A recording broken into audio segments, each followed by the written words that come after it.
What's going on, everybody? Gem Mint here. About a week or so ago, I put out a video giving my thoughts on the XM Studio Swamp Thing statue based on their picture reveals on their website. Well, today we're going to actually review the prototype of this statue. But before I jump into it, you guys already know the deal. If you're new to the channel or if you've been lurking for a while, it's time to hit that subscribe button, hit the notification bell so that you don't miss a video, and let's jump into this review. Before I get into the overhead shots of the individual pieces and the assembly, I just want to say I kind of think I understand why XM Studios sent this to me, because looking at the piece and the detail, especially in the body, they were probably surprised that people didn't love this right out the gate. There was a lot of mixed reactions based on the pose and some other things, but I gotta tell you right away, it looks great in person. Now, I haven't assembled it yet. I'm going to do my best to show you guys the detail that they put into this statue so you can see how beautiful it really is, and then I'll give my final thoughts on what I think of it as a whole when it's all assembled and done.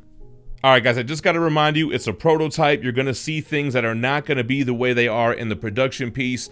Also, I got to mention that this is not licensed for the US, it's only licensed for Southeast Asia, and I'll put in the description the actual authorized countries and dealers where you can pick this piece up from. Alright, let's start grabbing some pieces. Let's take a look at Swamp Thing's portrait here. That looks great. Super comic accurate, more of a New 52 look. You got the like mossy, dirty looking teeth, those red eyes, and you can kind of start seeing the detail I was mentioning in the sculpt when you start looking at his face. This is not just a paint job. These leaves and all of those little vines, that's sculpted in, and the paint job is done immaculately to really show the difference between vines, leaves, and things of that nature. A lot of different hues of green here. The portrait looks amazing. I love that nose with that bridge right here. So that's the first portrait. The second portrait, they really went all out with that wild man look. He's got all these vines that are looking like long hair and a beard. And let's just try to get in some of the detail there. You can kind of see it, right? Like, I don't want to overexpose this with the lights, but you can see all the little strands. Same great detail like on the teeth and on the eyes. Man, it's like he's got those big locks, right? Look how intricately sculpted this is.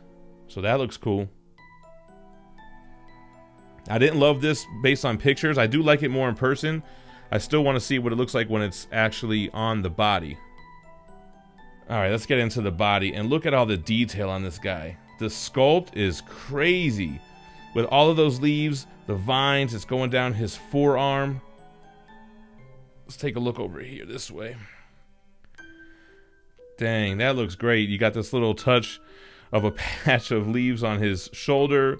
You can see muscle definition underneath the sculpt.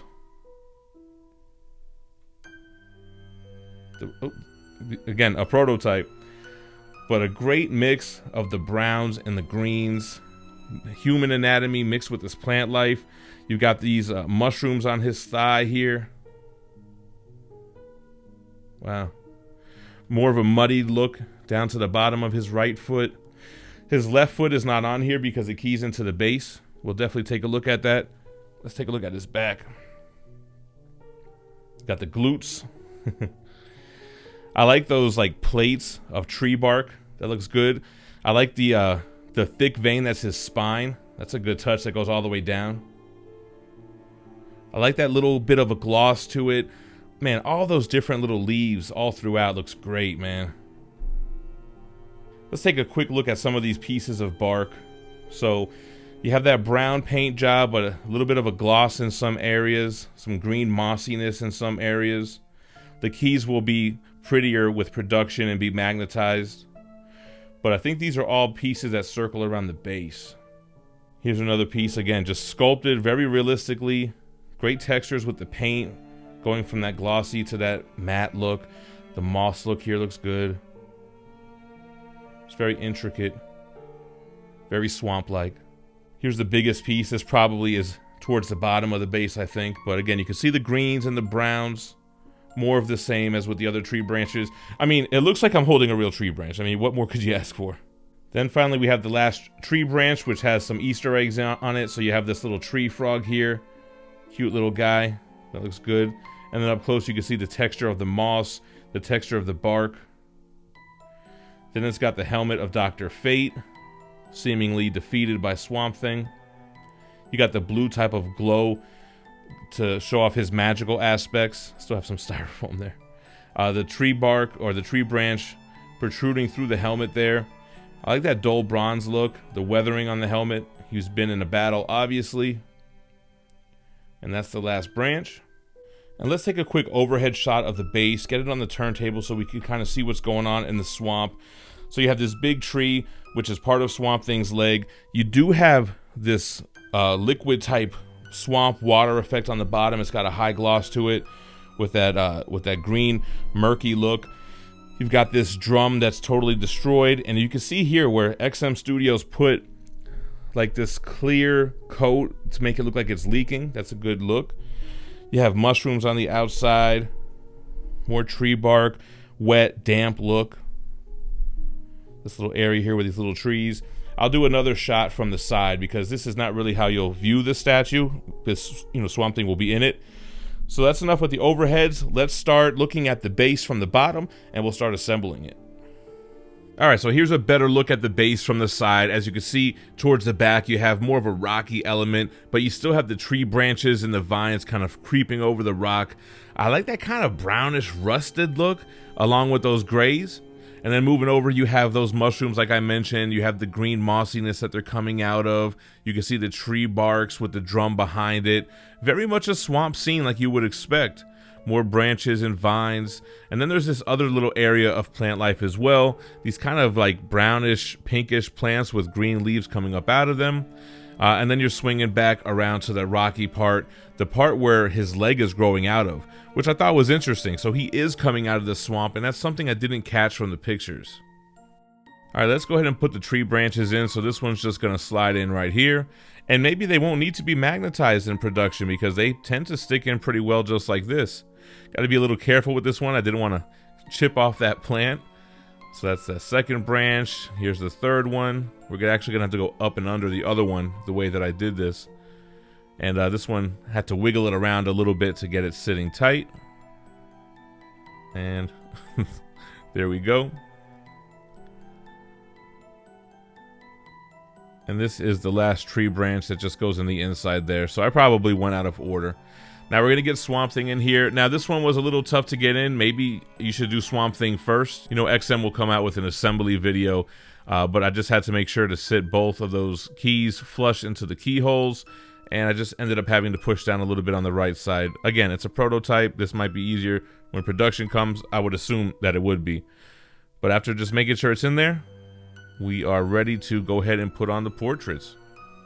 Gonna start with this, which I like to think is the regular portrait. I don't know. This one feels like the regular collector's edition.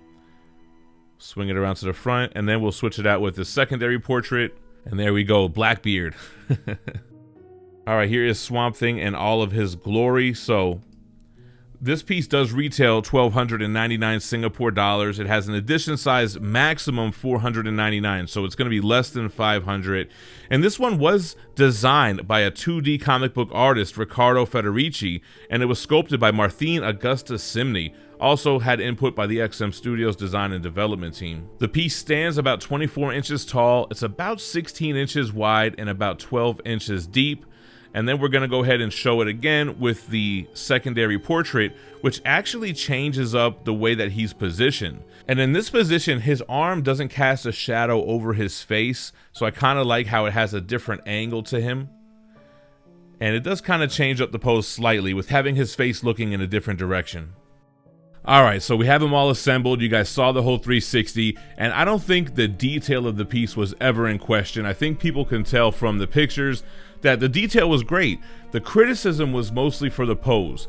So having him in hand and getting a better understanding of what the concept was supposed to be, it was supposed to be Swamp Thing summoning the branches from the swamp down below. And that does make a lot more sense. I had this kind of vision in my head that he was triumphant, defeating Dr. Fate, and it didn't feel like it went with the Swamp Thing character as much. But, summoning his powers, that makes a lot of sense. We showed the base doing a 360 without all the branches, and you can see with all the branches swirling around him, giving movement, giving life to the swamp beneath him. That one does make a little bit more sense. Because in that first portrait, he does look a little angry, right? He looks like he's defeated somebody, but when you go to the secondary portrait, even though I didn't like this one as much from pictures, it does actually display a lot more emotion in the pose compared to that first one. He looks less triumphant, less like he's summoning any powers in this pose. It looks like he's hurt, like he's in agony, like he's in pain. He's emerging out of the swamp and it's strenuous to him, and that's what I get from that second pose. I do like it a lot more in person, looking at this kind of black beard, long hair, long beard type of portrait. And it's definitely growing on me, like understanding the concept a little bit more, and after seeing him in hand and seeing the emotion in this pose and everything, the pose definitely has grown on me. Sure, they could have done something else. They could have done more of like a swamp dio with him coming halfway out of it. They could have gone really elaborate, but let me know what you guys think. Has this changed your mind on the pose at all, seeing it in hand rather than just having pictures and in scale with somebody? It definitely has grown on me. Is it my favorite pose? No. Is it similar to Hulk transformation? You know what's funny? The whole time I was unboxing and reviewing this, I didn't even think of Hulk transformation, but it does have a similar pose. Let me know your thoughts in the comments down below. And like I said, make sure you're subscribed to the channel with notifications on so you're made aware every time I drop a new video. Oftentimes it's going to be a first look, an early look at a statue that's not even released yet, prototypes from XM Studios and more. I appreciate you guys watching, but don't go anywhere. Check out my other statue unboxing and reviews in the playlist to the left, and stay minty fresh. Peace.